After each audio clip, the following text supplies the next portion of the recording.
తిరిగి BCN news కి స్వాగతం. తెలుగు పత్రికా రంగానికి తెలుగు భాష అభివృద్ధికి రామోజీరావు చేసిన కృషి వల్లే ఈ రంగంలో లక్షల మంది ఉపాధి పొందుతున్నారని పలువురు సీనియర్ జర్నలిస్టులు పేర్కొన్నారు. Andhra Pradesh working journalist union APWJ ఆధ్వర్యంలో భీమవరంలో శనివారం రామోజీరావు సంతాప సభను నిర్వహించారు.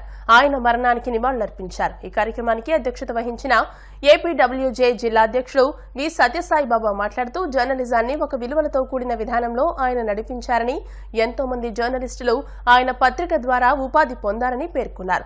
తాను 1988 నుండి కొన్నేళ్ల పాటు ఈనాడులో రిపోర్టర్గా పనిచేసినప్పుడు రామోజీరావుతో మాట్లాడే అవకాశం లభించిందని గుర్తు చేసుకున్నారు. పత్రికతో పాటు టీవీ, ఇతర వ్యాపార రంగాల్లో ఒక మహా సామ్రాజ్యాన్ని నిర్మించారని, ఆయన మరణం పత్రికా రంగానికి తీరని లోటని నివాళులర్పించారు. భీమవరం ఏరియా ప్రెస్ క్లబ్ అధ్యక్షులు కెవి ప్రసాద్ మాట్లాడుతూ ఈనాడు పత్రిక ద్వారా తెలుగు భాషకు గొప్ప విలువను తీసుకొచ్చిన రామోజీరావు ఎన్నో ప్రయోగాలు చేసి విజయం సాధించారని అన్నారు. తాను కూడా 1987 ఈనాడులో కొంతకాలం వార్తలు రాసి ఇతర పత్రికలు మారానని, మళ్లీ 2001 నుండి కొన్నేళ్ల పాటు ఈనాడులో రిపోర్టర్గా పనిచేసినప్పుడు జర్నలిజం స్కూల్లో కొన్ని రోజులు శిక్షణ పొందానని అన్నారు. అప్పుడు రామోజీ ఫిల్మ్ సిటీలో చదివిన కొటేషన్ మార్పు సహజం అని అన్ని ప్రాంతాల్లోనూ కనిపించిందన్నారు. అంటే మనిషిలో మార్పు ద్వారానే పురోగతి సాధ్యపడుతుందని ఆయన నిరూపించారని అన్నారు. పత్రికా రంగానికి ఆయన మరణం తీరని లోటని అన్నారు. Senior journalist K Prem Kumar మాట్లాడుతూ జర్నలిజం ద్వారా రామోజీరావు అనేక సమస్యల పరిష్కారంతో పాటు వ్యవస్థను సరిదిద్దే కార్యక్రమం నిర్వహించడంలో విజయవంతమయ్యారన్నారు.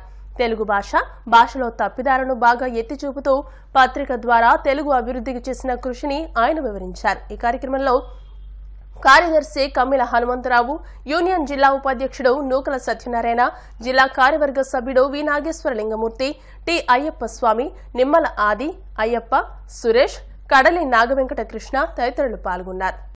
ఎనలేని సేవలందించి దేశవ్యాప్తంగా గుర్తింపు తెచ్చిన రామోజీరావు గారు ఇవాళ మరణం చెందడం పత్రికా రంగానికి తీరని లోటు. ఒక ఈనాడు పేపర్ ద్వారా చరిత్ర సృష్టించి ఈటీవీ మన రాష్ట్రంలోనే కాకుండా కర్ణాటక, తమిళనాడు వంటి రాష్ట్రాల్లో కూడా విస్తరించి అమోఘమైన సేవలు అందించారు. నేను 1989లో ఈనాడు జర్నలిస్ట్గా నా జర్నలిజం ప్రస్తావన ప్రారంభమైంది. తర్వాత ఆయనతో కూడా నాకు పరిచయం ఉంది. నేను సబ్ ఎడిటర్గా టెస్ట్కి వెళ్ళినప్పుడు ఆయనతో మాట్లాడటం జరిగింది. అదే ఆయనతో నాకున్న అనుబంధం. ఈరోజు ఆయన లేకపోవడం పత్రికా రంగానికి తీరని లోటు. ఒకప్పుడు స్థానిక వార్తలకి అంతగా ప్రాధాన్యత ఉండేది కాదు. కానీ ఈనాడు వచ్చిన తర్వాత 1986లో ప్రత్యేకంగా జిల్లా పేజీలు స్టార్ట్ అయినప్పుడు నేను కొంతకాలం పాటు ఈనాడుకి వార్తలు రాశాను వీరాసనం నుంచి. అలా జర్నలిజం ప్రారంభంలోనే నేను ఈనాడుతోటి నాకు అనుబంధం మొదలైంది. తర్వాత 2001 నుంచి కొంతకాలం చేశాను. అయితే జర్నలిజంలో మెయిన్ భాష ఖచ్చితంగా అక్షరాలు అచ్చుతప్పులు లేకుండా మంచి భాషతోటి తెలుగు భాష కరెక్ట్గా ఉండాలనేది రామోజీరావు గారి లక్ష్యం. అదే జర్నలిజానికి చాలా కీలకమైంది. అయితే ఆయన సంపూర్ణ జీవితాన్ని అనుభవించే చనిపోయాడు. ఎందుకంటే తెలుగు జర్నలిజానికి ఓనమాలను నేర్పినటువంటి ఒక అక్షర యోధుడు ఆయన. ఎందుకంటే మేము అందరూ కూడా అంటే మా తరం జనరేషన్లో కెరీర్ ప్రారంభించిన ప్రతి ఒక్కరు కూడా ఈనాడులో పనిచేసిన వాళ్ళే. నేను కూడా 94లో కెరీర్ స్టార్టింగ్లో ఈనాడులో పనిచేశాను. అయితే నాకు అప్పటికి అసలు ఒక జర్నలిస్ట్ అనేది ఒక ఉద్యోగం అని, అది ఒక కెరీర్ అని నేను అనుకోలేదు. యాదృచ్ఛికంగా వెళ్ళి జాయిన్ అయినటువంటి సందర్భం. అయితే ఎంత చదువుకున్నా కూడా, ఎన్ని ఉద్యోగాలు చేసినా కూడా ఈనాడులో చేసినటువంటి ఒరవడి, ఈనాడులో నేర్చుకున్నటువంటి పాఠాలు ఇవాళ కూడా నా కెరీర్కి ఉపయోగపడుతున్నాయని చెప్పడంలో ఎలాంటి సందేహం లేదు. ఆ రోజుల్లో అంటే ఆయనతో ఉన్నటువంటి అనుబంధం ఏంటంటే, నేను ఆ రోజుల్లో కెరీర్ స్టార్టింగ్లో అప్పుడు ఎంగేజ్లో ఉన్నాను. ఒక వార్త రాస్తే దానికి ఆయన ఆ రోజు 1000 రూపాయలు పారితోషికం ఇచ్చారు. అంటే ఆ రోజుల్లో ఈనాడులో మంచి వార్తలు రాసినటువంటి వాళ్ళకి యూనిట్ కేంద్రాల్లో ఆయన చేతుల మీదుగా 1000 రూపాయలు అనేది నజరానా చాలా తక్కువైనప్పటికీ కూడా అదొక మైల్ స్టోన్. ఆయన ఆ రోజుల్లో చెప్పింది ఏంటంటే, మంచిగా వార్తలు రాయండి, ఇంకా బాగా పనిచేయండి, డెఫినెట్గా మీకు స్టాఫ్ రిపోర్టర్గా నేను ప్రమోట్ చేస్తానని చెప్పినటువంటి జ్ఞాపకం నాకు ఈరోజు కూడా గుర్తుంది. ఈనాడికి ఒక దిశ నిర్దేశించడమే కాకుండా తెలుగు పత్రికా రంగానికి ఒక డిక్షనరీ ఈనాడు, ఒక భాష కానీ, ఒక శైలి కానీ, ఒక వ్యవహారిక శైలి కానీ, ఒక మనిషి యొక్క నడవడిక. ఆ రోజుల్లో నవ్వొస్తూ ఉంటుంది. ఇవాళ కూడా యూనియన్ బ్యాంక్ చెక్ 150 రూపాయలు లైన్ అకౌంట్ వచ్చింది నాకు. మ్యాక్సిమం 3000 రూపాయలు లైన్ అకౌంట్ వచ్చేది. అంటే అప్పుడు ఉన్నటువంటి నిబద్ధత, అప్పుడు ఉన్నటువంటి క్రమశిక్షణ అవంతా కూడా వేరే ఉండేది. ఇప్పుడు ఉన్నటువంటి మారిపోయినాయి. అయితే మారుతున్నటువంటి పరిస్థితులకు అనుగుణంగా, అంటే 1974లో ఈనాడు ఎస్టాబ్లిష్ అయింది. మారుతున్నటువంటి, అంటే బుద్ధుడిది స్లోగన్ ఉంటుంది ఒకటి, అధ్యయనం, ఆచరణ, సాధన. ఈ మూడిట్లో ఏదైతే సక్సెస్ ఉంటుందో ఆ మనిషి యొక్క కెరీర్ సక్సెస్ దాని మీద ఆధారపడి ఉంటుందండి. అంటే వినడానికి చాలా చిన్న శ్లోకం అయినా కూడా దాన్ని అనుభవించి ఆయన ఆచరించినటువంటి మహోన్నత వ్యక్తి. ఈనాడు అధినేత ప్రముఖ వ్యాపారవేత్త రామోజీరావు గారు ఇవాళ మృతి చెందడం తీవ్ర దిగ్భ్రాంతానికి గురి చేసింది. ఇది కేవలం ఈ రాష్ట్రానికి కాదు, దేశం మొత్తం కూడా ఇది తీరం లోటని మనం చెప్పుకోవచ్చు. ఎందుకంటే ఈనాడు అనేది ఒక సంస్థ కాదు, అది ఒక జర్నలిజానికి ఒక శిఖరం లాంటి సంస్థది. అందులో ఎంతోమంది జర్నలిస్టులు కానీ ఎంతోమంది బయటకు వచ్చిన పరిస్థితి అందరికీ తెలిసిన విషయమే. ప్రతి ఒక్కరూ అందులో ఉన్న పాజిటివ్ తీసుకోవాలి. రామోజీరావు గారు చిన్న స్థాయి నుంచి అతిపెద్ద స్థాయికి ఎదిగారు. అదేవిధంగా ఆయనలో ఉన్న మంచిని స్ఫూర్తిగా తీసుకుని కనీసం ఆ స్థాయికి చేరుకోలేకపోయినా మన ప్రయత్నం అయితే చేయాలని అందరు కోరుకుంటూ, ఆయన ఈరోజు లేని లోటు యావత్ రాష్ట్రానికే తీరని లోటుగా చెప్తూ వారికి నా ప్రగాఢ సానుభూతి. రచయిత్రి సామాజిక దృక్పథంతో 1500కు పైగా కవితలు రచించిన కొమ్ముల మాధవీలత రచనలకు సమీక్ష, అభినందన సత్కారం కార్యక్రమం తెలుగు భాషాభిమానుల సంఘం ఆధ్వర్యంలో భీమవరం పిఎస్ఎం గర్ల్స్ హై స్కూల్లో నిర్వహించారు. ఈ కార్యక్రమానికి ముఖ్య అతిథిగా విచ్చేసిన రచయిత, తెలుగు భాషా సంఘ సభ్యులు, ఈ పుస్తక సమీక్షకులు కొలిగోట్ల గోపాల శర్మ మాట్లాడుతూ, మాధవీలత కవితలు యువతకు సామాజిక సేవకు, దేశభక్తికి అనుగుణంగా ఉన్నాయని, తగిన ప్రోత్సాహం లేదన్నారు. సంఘ సేవకులు చెరుకువాడ రంగసాయి తలనాటి వారికి ఎందరికో ప్రోత్సాహాన్ని అందించారని, మాధవీలతకు కూడా తగిన ప్రోత్సాహం అందించాలని కోరారు. నిర్వాహకులు రంగసాయి మాట్లాడుతూ, ఉపాధ్యాయునిగా విద్యార్థులను తీర్చిదిద్దుతూ కవితలను రాయడం గొప్ప విశేషమని, ఆ కవితలను తెలుగు భాషాభిమానుల సంఘం ద్వారా పుస్తక రూపం చేస్తామన్నారు. మాధవీలత ఇంకా రచయిత్రిగా భవిష్యత్తులో ఎన్నో రాయాలని అన్నారు. మాధవీలత రచనలపై పిఎస్ఎం గర్ల్స్ హై స్కూల్ ప్రధానోపాధ్యాయురాలు M Sudharani, Arasavalli charitable trust chairman Arasavalli Subrahmanyam, retired ఉపాధ్యాయులు, తెలుగు భాషాభిమాన సంఘం సభ్యులు ఎం సూర్యనారాయణ, ఎస్ఆర్కేఆర్ ఇంజనీరింగ్ కళాశాల ప్రొఫెసర్ డాక్టర్ కె గిరులు మాట్లాడుతూ, మాధవీలత కవితలు సమాజ చైతన్యానికి ఎంతో ఉపకరిస్తాయని అన్నారు.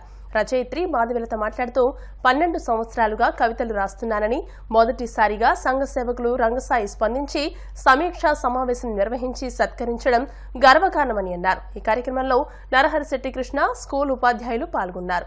సమాజంలో ఏ అంశానికైనా ప్రోత్సహించడం అనేది మన సాంప్రదాయం. ఈ సాంప్రదాయంలో భాగంగా చిన్న పిల్లాడు ఏం చేసినా సరే మనం దాన్ని ప్రోత్సహిస్తే అతను పెద్ద అయ్యేదాకా కూడా అదే ప్రోత్సాహం స్ఫూర్తితో ఉంటారు. అటువంటి వాటిలో క్రీడలు, కళలు, రచనలు, రచయితలు ఇలా చాలామంది ఉంటారు. ఆ రచయితల కోవల్లో చేసిన దానికి పిఎస్ఎం గర్ల్స్ హై స్కూల్లో మరి సైన్స్ టీచర్గా పనిచేస్తున్నటువంటి ఈ మాధవీలత గారు మంచి రచయితగా కవితలు ఒక సుమారు 1200 కవితలు రాశారండి. అది కేవలం ఏదో కవితలు కాకుండా దేశభక్తి సంబంధించింది, సామాజిక స్ఫూర్తి, అలాగే రచనలు కూడా స్ఫూర్తినిచ్చే వలన ఆమె రాశారు. మరి పెళ్ళి అంటే సప్తపది, ఆ 7 అడుగుల గురించి కూడా క్షుణ్ణంగా రాయడం జరిగింది. అలాగే ఈ సామాజిక సేవ మీద స్ఫూర్తినిస్తూ అనేక అంశాల మీద రాయడం జరిగింది. ఇలా రచనల్ని ప్రోత్సహించడం అనేది మన సాంప్రదాయం. మన అడవి బాపిరాజు గారు కూడా ఇక్కడే జన్మించారు కాబట్టి అలాంటి రచనలకు చూసినటువంటి మాధవీలత గారికి వాళ్ళ వివిధ సంఘాల ఆధ్వర్యంలో ఆమెను ప్రోత్సహిస్తూ ఈ కార్యక్రమం నిర్వహిస్తున్నాం. వాళ్ళు మరి మాధవీలత గారు పిఎస్ఎం స్కూల్లో సైన్స్ టీచర్గా మనకి చిరపరిచితులు. మరి చక్కటి కవిత్వాలు ఇవాళ సమాజాన్ని, పూర్వం అయితే పద్యాలు, మరి తర్వాత వచన కవిత్వం, ఇప్పుడు వచన గేయాలు, ఇవి కూడా సమాజాన్ని ఉత్తేజపరచాలి అన్న, సమాజంలోని మూఢనమ్మకాలను కానీ దురాచారాలను కానీ రూపుమాపాలన్నా దీన్నే తీసుకున్నారు. మరి గురజాడ అప్పారావు గారు వచనంలో మొట్టమొదటిగా మరి నాటకం రచించడం జరిగింది. గాంధీ వ్యవహారిక వచనంలో అటువంటి నాటకం ఎందుకంటే కన్యాశుల్కం ఆ రోజుల్లో ఎక్కువగా ఉండేది. దాన్ని తీసుకుని ఆయన అలా రచించారు. అది ప్రజల్లోకి ప్రజా బాహుళ్యంలోకి వెళ్ళింది. ఇలాగా మన రచయితలు ఎంతో ప్రాముఖ్యం ఉంది. అలాంటి మన ఇవాళ మాధవీలత గారిని మన శ్రీ విజ్ఞాన వేదిక ఆధ్వర్యంలో, అలాగే అల్సోల్ సుబ్రహ్మణ్య గారు ట్రస్ట్ ఆధ్వర్యంలో, అలాగే PSM girls high school HM staff ఆధ్వర్యంలో సన్మానించడం ఎంతో సంతోషం. వారింత మరి మా పిఎస్ఎం గర్ల్స్ హై స్కూల్లో బయాలజీ స్కూల్ అసిస్టెంట్గా పనిచేస్తున్న మాధవీలత గారికి మంచి టాలెంట్ ఉంది. చాలా చక్కటి కవితలు రాస్తారు ఆవిడ. ఏదైనా విషయం మీద అనుకోగానే వెంటనే ఇమీడియట్గా రాయగలిగే నేచర్ ఆవిడకి. ఆ చక్కటి అంటే టీచింగ్లోనే కాకుండా ఈవిడికి ఇది అడిషనల్గా భగవంతుడు ఇచ్చిన వరం అనుకుంటాను నేను. చాలా చక్కగా రాస్తారు. ఆవిడ రాసే కవితలు ఎంతో సమాజ స్ఫూర్తిని కలిగిస్తాయి. ఆ కవితలు ఏమీ మరుగున పడిపోకుండా ఇంకొంచెం మెరుగులు దిద్దుకొని బాగా అభివృద్ధిలోకి రావాలని, ఆవిడ ఒక సెలబ్రిటీ స్టేటస్కి చేరాలని నేను తప్పనిసరిగా ఆశీర్వదిస్తున్నాను. వృత్తి అధ్యాపకురాలు, ప్రవృత్తి సమాజంలో ఉన్నటువంటి రుగ్మతలపై తన యొక్క కవితల ద్వారా చైతన్యపరచడం మాధవీలత గారి యొక్క గొప్ప ఆలోచన. ఆవిడ ఈరోజు 1500 కవితలు రాశారంటే చాలా ఆశ్చర్యకరమైన విషయం. అలాగే శ్రీ విజ్ఞాన వేదిక ఆధ్వర్యంలో మరి గతంలో వేల్పుల నాగేశ్వరరావు గారు అనే ఒక టీచర్ గారిని, మరి ఇదే స్కూల్లో పనిచేసినటువంటి మరి రత్మాల గారిని, ఇలా ఎంతోమందిని ఎక్కడైతే వాళ్ళలో ఈ సృజనాత్మకమైనటువంటి ఆలోచనలు ఉంటాయో వారందరినీ కూడా మరి సన్మానించడం, సమాజానికి పరిచయం చేయడం అనేటువంటిది శ్రీ విజ్ఞాన వేదిక యొక్క గొప్ప కార్యంగా వాళ్ళు నిర్వహిస్తుంటారు. ఇంకా ఇంకొక చిన్న విషయం చెప్పాల్సినటువంటి విషయం, భీమవరంలోనే త్రివిక్రమ శ్రీనివాసరావు గారు కానీ, అంటే మన శర్మ గారి శిష్యులైన అబ్బూరి రవి కూడా శర్మ గారి శిష్యులే. ఇలా వీరిద్దరూ ఎలాగైతే సినీ రంగానికి వెళ్ళారో మాధవీలత గారు కూడా ఆవిడ యొక్క మరి యొక్క పాట గేయ రచయితగా, సినీ గేయ రచయితగా ఆవిడ కూడా పరిచయం అవ్వాలని కోరుకుంటున్నారు. సభాయ నమః. నాకు అదృష్టాన్ని కలిగించిన రంగసాయి గారికి,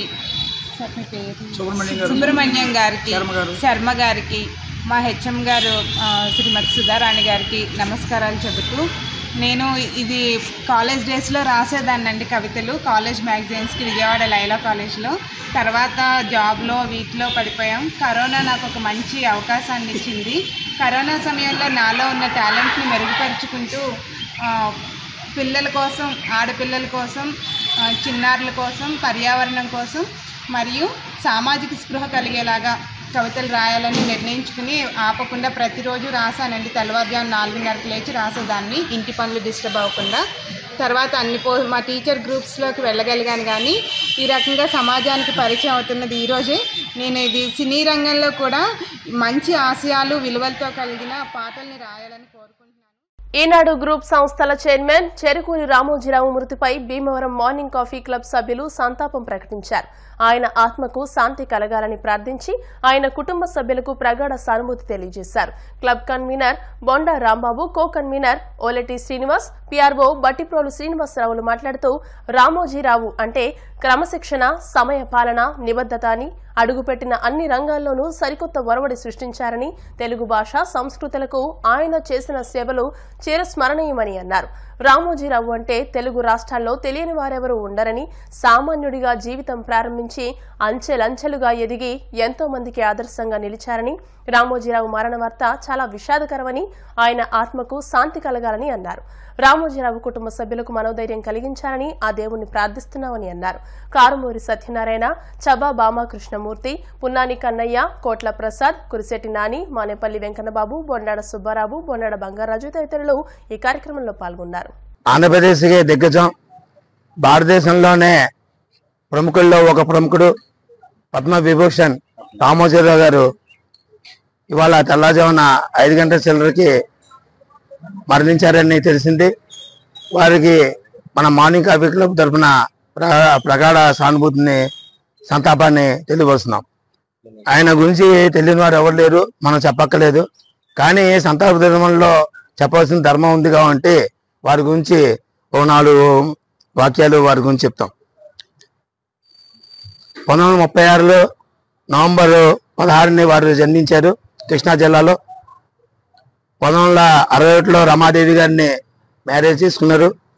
1962లో ఫస్ట్ ఆయన వ్యాపార సంస్థ మార్గదర్శిలో అడుగుపెట్టారు. తర్వాత 1974లో ఇండియాలోనే లార్జెస్ట్ పేపర్, తెలుగు పేపర్లో లార్జెస్ట్ పేపరు, ఇతర రాష్ట్రాలు ఇతర దేశాలు కూడా వెళ్ళే పేపరు ఈనాడు పేపర్ని 1974లో స్థాపించి పేపర్ రంగంలోనే ఒక నడవడిగా ఒక మలుపుని తీసుకొచ్చిన వ్యక్తి రామోజీరావు గారని, మన తెలుగువాడని మన అందరూ గర్వంగా చెప్పుకునే వ్యక్తి. తెలుగు రాష్ట్రంలో చాలా విచారించదగ్గ రోజు ఉంచేతంటే మన తెలుగువాడు ప్రముఖుడు అయిన మన రామోజీరావు గారు మరి తెల్లవారుజామున అస్తమించడం అంటే మన తెలుగు ప్రజలందరూ కూడా చాలా బాధపడే విషయం ఇది. మరి మన తెలుగుదేశంలో పుట్టి ఆయన మన భారతదేశ వ్యాప్తంగా ప్రపంచవ్యాప్తంగా ఎంతో ముఖ్యమైన వ్యక్తిగా ఎదిగిన మహానుభావుడు ఆయన. మరి పెద్దలు చెప్పినట్టుగా మరి ఎలక్ట్రానిక్ మీడియా అవనివ్వండి, ప్రింటింగ్ మీడియా అనివ్వండి, దశ దిశ నిర్దేశం చేసిన మహా గొప్ప వ్యక్తి. ఒక్క మీడియాలోనే కాకుండా మరి మన తెలుగు రాష్ట్రం యొక్క రాజకీయ దశను కూడా నిర్ణయించిన మహానుభావుడు ఆయన. మరి అలాంటి మహానుభావుడిని మనం ఈ రోజున మన కాఫీ క్లబ్ తరఫున తలుచుకుంటాం, వారికి మౌనం వహిస్తాం. మనం అందరూ యొక్క కనీస కర్తవ్యం. అలాంటి మహానుభావుడికి మరొక్కసారి నివాళులు అర్పిస్తూ మన కాఫీ క్లబ్ తరఫున ఘన నివాళులు తెలియజేసుకుంటాం. మన రామోజీరావు గారు లేరంటాం చాలా బాధాకరమైన విషయం. ప్రపంచ ప్రఖ్యాతిగాంచిన రామోజీ ఫిలిం సిటీని స్థాపించి మరి మన భారతదేశంలోనే కాదు ప్రపంచంలోనే మరి తనకంటూ ఒక స్థానాన్ని ఏర్పరచుకోవడమే కాకుండా మన తెలుగు జాతికి ఒక స్థానాన్ని ఏర్పాటు చేసిన వ్యక్తి.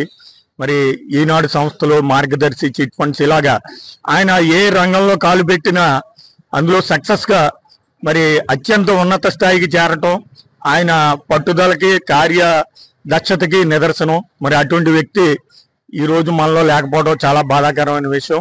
వారి లక్షలాది కుటుంబాలకి మరి జీవనోపాధిని కల్పిస్తూ మరి ఆయన ఎదిగారు.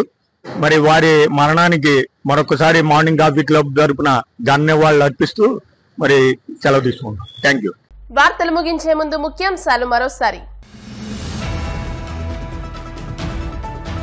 రామోజీరావు మృతి మీడియా రంగానికి తీరని లోటు, భీమవరం ఎమ్మెల్యే అంజిబాబు. మీడియా దిగ్గజం ప్రముఖ వ్యాపారవేత్త చెరుకూరి రామోజీరావు మృతి బాధాకరం, టీడీపీ రాష్ట్ర పొలిట్ బ్యూరో సభ్యురాలు తోట సీతారామలక్ష్మి.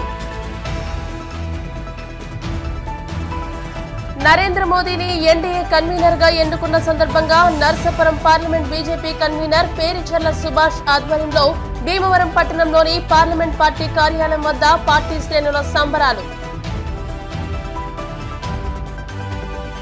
తెలుగు పత్రికా రంగానికి, తెలుగు భాష అభివృద్ధికి రామోజీరావు చేసిన కృషి వల్లే ఈ రంగంలో లక్షల మంది ఉపాధి పొందుతున్నారు. రామోజీ సంతాప సభలో పలువురు సీనియర్ జర్నలిస్టులు. ఈ వార్తలు ఇంతటితో సమాప్తం. మరిన్ని వార్తా విశేషాలతో నెక్స్ట్ బులెటిన్ లో మళ్ళీ కలుసుకుందాం. అంతవరకు సెలవు, నమస్కారం. చూస్తున్నానండి BCN న్యూస్.